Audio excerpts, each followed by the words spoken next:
حاضرین، جیسا کہ ہم دیکھتے ہیں کہ لوگ کہتے ہیں کہ سفر کا مہینہ یہ نحوست والا مہینہ ہے، اس میں شادی بیاہ نہ کی جائے، اس کو برا کہتے ہیں، اس کو برا کہتے ہیں۔ جیسا کہ حدیث شریف میں آتا ہے، حدیث قدسی ہے کہ نبی کریم علیہ السلام ارشاد فرماتے ہیں یوزینی ابن آدم، اللہ تعالیٰ فرماتا ہے یوزینی ابن آدم، حدیث قدسی ہے کہ ابن آدم مجھ کو تکلیف دیتا ہے۔ وہ کرتا کیا ہے؟ وہ زمانے کو گالیاں دیتا ہے، زمانے کو گالیاں دیتا ہے۔ اب بتائیں زمانے کو کس نے پیدا کیا؟ زمانے کو اللہ نے پیدا کیا، تو گویا آپ زمانے کو گالی دے رہے ہیں، تو آپ جانیں کہ آپ کی گالی کہاں پہنچ رہی ہے۔ آپ کس کو برا کہہ رہے ہیں؟ خالق کو برا کہہ رہے ہیں، پیدا کرنے والے کو برا کہہ رہے ہیں۔ یاد رکھیں کہ انسان یہ سوچتا ہے کہ سفر کا مہینہ نحوست کا باعث ہے، سفر کے مہینے میں کچھ کام کیا جائے تو وہ مکمل نہیں ہوگا۔ سفر کے مہینے میں کچھ ہم افتتاح کچھ کام کرتے ہیں، کچھ کام کا آغاز کرتے ہیں تو کہتے ہیں رک جائیں، سفر کا مہینہ ٹل جائے۔ میں ان سب کے لیے یہ جو باطل رسومات اپنے اندر بٹھائے ہوئے ہیں، میں ان سب کے لیے ایک ہی جملہ کہوں گا، کیا آپ کا تقدیر پر ایمان نہیں ہے؟ کیا آپ تقدیر کو نہیں مانتے؟ کیا آپ نے نہیں پڑھا والقدر خیرہ وشرہ من اللہ تعالی؟ اچھی اور بری ساری چیزیں اللہ کی جانب سے ہوتی ہیں۔ انسان اچھا اور برا جو بھی ہوگا انسان کو وہ اللہ کی جانب سے ہوتا ہے۔ کیا آپ کا اس پر ایمان نہیں ہے؟ کیا آپ کا اس پر عقیدہ نہیں ہے؟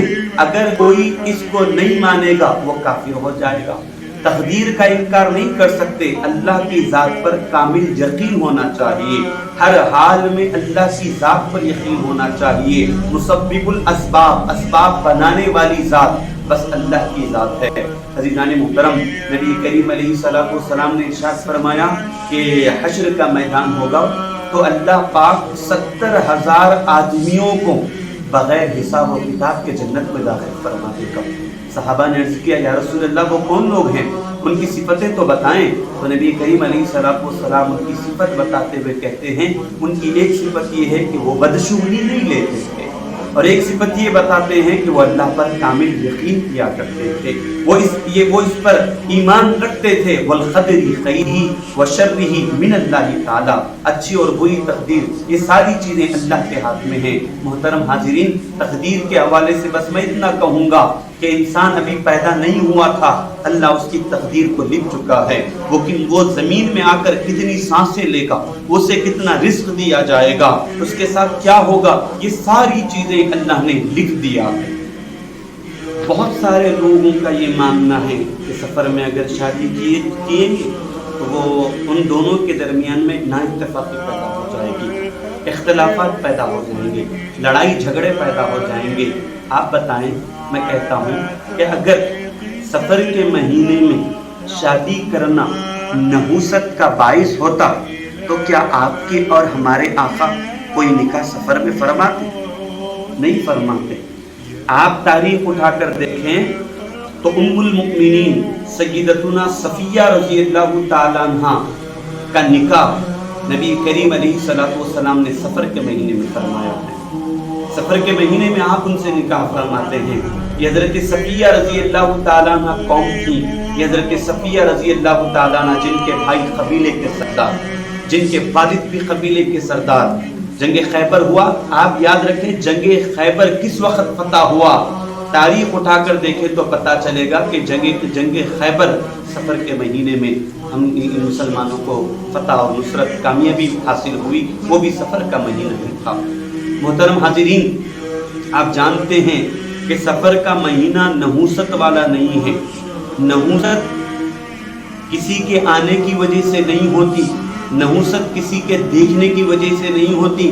جیسے کہ انسان کہتا ہے کہ بدشگنی لیتے ہوئے کہتا ہے کہ میں آج صبح اٹھا ہوں اور اپنے آفس کو گیا ہوں، میرا کام ختم ہو چکا ہے، یعنی میرا کام بگڑ چکا ہے۔ اب وہ بگڑنے کی نسبت کو یہ کہتا ہے کہ میں صبح اٹھ کر فلاں کا چہرہ دیکھا تھا، اس کا چہرہ دیکھنے کی وجہ سے میرا آج یہ کام ہو چکا ہے۔ یہ بدشگنی نہیں لے سکتے۔ اور یاد رکھیں آج جو باطل طریقے ہمارے درمیان میں رائج ہیں، جیسے کہ دیکھتے ہیں ہم کہ ایک پرندے کو پنجرے سے نکالا جاتا ہے پھر اس کے بعد وہ ایک چٹھی اٹھاتا ہے تو اس چٹھی سے ہم اپنی زندگی کا فیصلہ کرتے ہیں کہ ہماری زندگی کی کوئی قیمت نہیں ہے کیا؟ بس اتنی ہی قیمت ہے کہ 10 روپے کی پرندے سے ہم جو ہے اپنا فال کھلائیں؟ بدشگنی لے رہے ہیں۔ یاد رکھیں یہی رواج، یہی طریقہ دور جاہلیت میں تھا۔ وہ پرندے کو اڑا کر فال لیا کرتے تھے، کہتے تھے اگر سیدھی جانب جائے گا تو میرا کام ہو جائے گا، بائیں جانب جائے گا تو میرا کام نہیں ہوگا، اگر وہ بالکل سیدھی جانب جائے گا تو کام تو ہوگا لیکن بڑی تاخیر سے ہوگا۔ محترم حاضرین، نبی کریم علیہ السلام نے صاف طور پر انکار فرما دیا، اس کی کوئی حقیقت نہیں ہے، اس کا کوئی دین سے کوئی حصہ نہیں ہے۔ بہت سے خواتین کا یہ ماننا ہے کہ جب 13 سفر ہوتا ہے تو اس کو 13 تیزی کے نام سے یاد کیا جاتا ہے، اور بہت سارے اس بات پر یقین کرتے ہیں کہ اس وقت سر کے نیچے تیل انڈے رکھ کر صبح اس کو خیرات کرنے سے بلاؤں سے ہم محفوظ رہ جائیں گے، وہ صدقہ کرنے سے ہم بلاؤں سے محفوظ رہ جائیں گے۔ یہ بات یقینی ہے کہ نبی کریم علیہ السلام نے فرمایا، صدقے کی آپ صلی اللہ علیہ وسلم نے اہمیت بھی بتائی ہے، لیکن آپ نے یہ نہیں کہا کہ 13 تیزی کو کسی خاص دن مقرر فرما کر کہا کہ اس دن کے دینے سے تمہاری بلیا تم سے ہٹ جائیں گی، یہ نہیں کہا، بلکہ صدقہ آپ کبھی بھی دیتے ہیں، کسی بھی وقت دے سکتے ہیں۔ صدقے کے لیے کوئی وقت مقرر نہیں ہے، کوئی ٹائم مقرر نہیں، آپ جب چاہے صدقہ کر سکتے ہیں۔ لیکن یہ ہمارے درمیان میں غلط طریقہ ہے کہ ہم سر کے نیچے تیل انڈے رکھ کر صبح اس کو خیرات کر دیتے ہیں، یہ بالکل باطل طریقہ ہے، یہ بالکل بیکار طریقہ ہے، اس کا اسلام سے کوئی حصہ نہیں ہے۔ آج اتنے خواتین جن کے گھروں میں یہ طریقہ رائج ہے، یاد رکھیں اس طریقے کا دین سے کوئی حصہ نہیں ہے، دین سے کوئی تعلق ہی نہیں ہے۔ آپ ایسے کام کو کیوں انجام دیتے ہیں؟ تو ہمیں جاننا چاہیے کہ کون سا طریقہ غلط ہے، کون سا طریقہ صحیح ہے۔ محترم حاضرین، یہ سارے سفر کے حوالے سے جتنی چیزیں بھی کہی جاتی ہے کہ سفر کا مہینہ نحوست والا ہے، سفر کے مہینے میں بلائیں نازل ہوتی ہے، یاد رکھ لیں کہ اللہ جب تک نہ چاہے کوئی چیز نہیں ہو سکتی۔ میں آخری بات آپ سے عرض کرتا ہوں کہ آپ دیکھیں ایک بندہ ہے، ساری دنیا مل کر اسے فائدہ پہنچانا چاہے، اور اللہ اگر اسے فائدہ نہ پہنچانا چاہے تو کیا ساری دنیا مل کر اسے فائدہ پہنچائے گی؟ نہیں پہنچا سکتی۔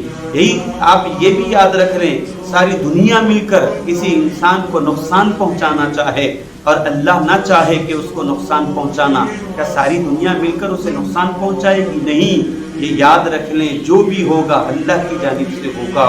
انسان جتنا چاہے کچھ کر لیں لیکن تقدیر جو ہوگی وہ ہو کر ہی۔ بعض بچے یتیم ہو جاتے تھے، اور کوئی اپنے والد کو کھو رہا ہے، کوئی اپنے نوجوان بچوں کو کھو رہا ہے۔